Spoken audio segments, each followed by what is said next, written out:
नमस्कार, आप देख रहे हैं पांचजन्य का विशेष कार्यक्रम सतर्क और मैं हूं आपके साथ मनीष चौहान। आज के एपिसोड में हम आपको देश के अलग अलग हिस्सों से सामने आई उन घटनाओं से रूबरू कराएंगे जिनमें पहचान छिपाकर, फर्जी नाम बताकर और सोशल मीडिया के जरिए हिंदू लड़कियों व नाबालिग लड़कियों को निशाना बनाया गया। महाराष्ट्र से लेकर राजस्थान, मध्य प्रदेश और बिहार तक हर जगह एक ही पैटर्न अपनाया गया। ऐसे में सवाल उठता है, क्या ये अलग अलग घटनाएं हैं या फिर किसी गहरे और संगठित षड्यंत्र की साजिश? आइए एक एक कर दिखाते हैं 5 बड़ी घटनाएं और समझते हैं पूरा मामला। पहली खबर महाराष्ट्र की है, जहां लव जिहाद से जुड़ा एक बेहद सनसनीखेज मामला सामने आया है।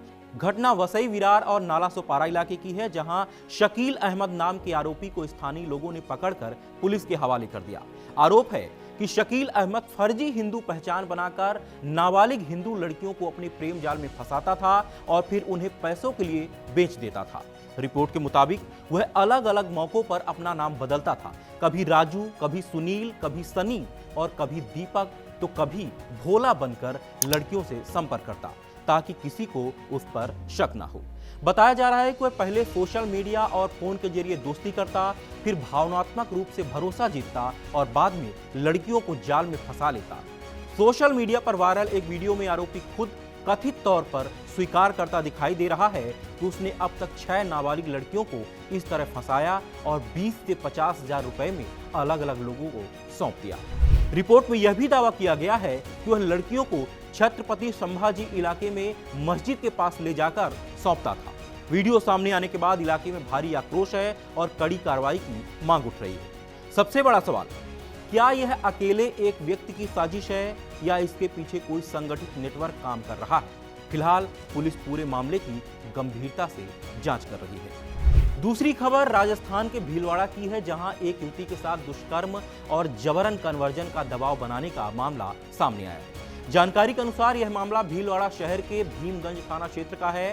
पुलिस ने इस मामले में एक आरोपी को गिरफ्तार किया है, जिसकी पहचान जानिसार उर्फ सोनू के रूप में हुई है। आरोपी झाड़ फूंक का काम करता था। जानकारी के अनुसार आरोपी ने पीड़िता से कुछ महीने पहले संपर्क बढ़ाया। इसके बाद उसने शादी का झांसा देकर युवती के साथ दुष्कर्म की वारदात को अंजाम दिया। उसके बाद लगातार उसका शोषण करता रहा।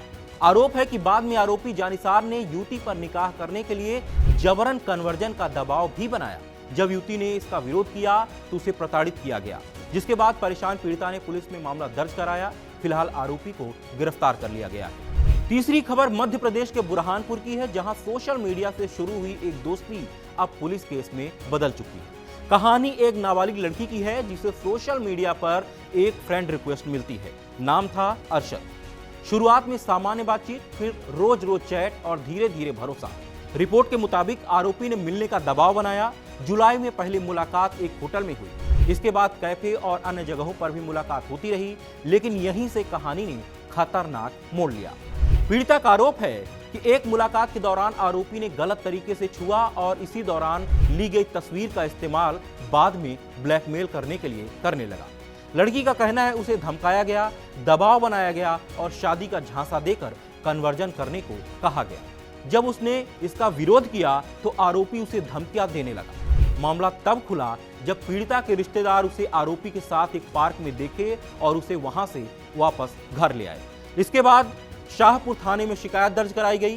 फिलहाल आरोपी अरशद फरार बताया जा रहा है। चौथी खबर एमपी के उज्जैन से है, जहां धार्मिक नगरी महाकाल की पवित्र हवाओं के बीच एक सनसनीखेज मामला सामने आया है। यहां एक युवक ने हिंदू पहचान का भेष धरकर न केवल मंदिरों में दर्शन किए, बल्कि खुद को हिंदू भक्त के रूप में पेश भी किया, जिससे इलाके में भारी अटकलें और विवाद खड़े हो गए।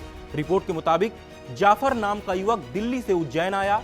उसने भगवा वस्त्र पहन रखे थे, माथे पर तिलक लगाया हुआ था और गले में तुलसी की माला भी पहन रखी थी। ऐसा रूप जैसे कोई सनातनी भक्त दर्शन करने आया हो। लेकिन मामले का खुलासा तब हुआ जब वो एक कैफे में बैठा था और वहां मौजूद बजरंग दल के कार्यकर्ताओं को उसकी हरकतें संदिग्ध लगी। जांच के बाद पता चला वह हिंदू नहीं बल्कि मुस्लिम है और उसका नाम जाफर है। फिलहाल स्थानीय कार्यकर्ताओं ने युवक को पकड़ लिया। सूचना के बाद मौके पर पहुंची पुलिस को आरोपी को सौंप दिया गया। यह मामला सोशल मीडिया पर भी वायरल हो रहा है, जिसमें प्रश्न उठ रहे हैं, क्या यह किसी बड़े नेटवर्क की कोई साजिश थी या सिर्फ व्यक्तिगत मामला? फिलहाल पुलिस पूरे मामले की जांच कर रही है। पांचवी खबर बिहार के मुजफ्फरपुर की है, जहां लव जिहाद के मामले में पुलिस ने शहबाज नाम के शख्स को गिरफ्तार किया है। आरोप है कि उसने सोशल मीडिया पर समीर राज के नाम से फर्जी प्रोफाइल बनाकर एक हिंदू महिला से दोस्ती की, फिर उसके साथ दुष्कर्म किया और मारपीट करके बंधक बना लिया। पीड़िता पश्चिम बंगाल के नदिया जिले की रहने वाली है और उसके पास लगभग 8 साल का एक बच्चा भी है। आरोप है कि शहबाज ने पहले उससे ऑनलाइन दोस्ती की, उसके बाद उसे विश्वास में लिया और फिर उसे मिलने बुलाया। जब पीड़िता मिलने आई तो उसे अपने घर ले जाने के बहाने शहर में घुमाता रहा, फिर एक कमरे में ले जाकर दुष्कर्म की वारदात को अंजाम दिया और उसके साथ मारपीट भी की। यह सब होने के बाद पीड़िता को पता चला कि आरोपी का नाम समीर नहीं बल्कि शहबाज है और वह पहले से शादीशुदा भी है। वहीं आरोपी ने पीड़िता के पति से 10,000 रुपए भी मंगवाए। फिलहाल पीड़िता को अस्पताल में भर्ती कराया गया है। पीड़िता के बयान के आधार पर आरोपी को गिरफ्तार कर लिया गया है। फिलहाल देश के अलग अलग राज्यों से आई ये घटनाएं सिर्फ खबरें नहीं, एक चेतावनी है। जरूरत है जागरूक रहने की, सतर्क रहने की और कानून पर भरोसा रखने की। अगर कभी भी कोई संदिग्ध गतिविधि लगे तो तुरंत पुलिस को सूचना दें और सतर्क रहें, सुरक्षित रहें। नमस्कार।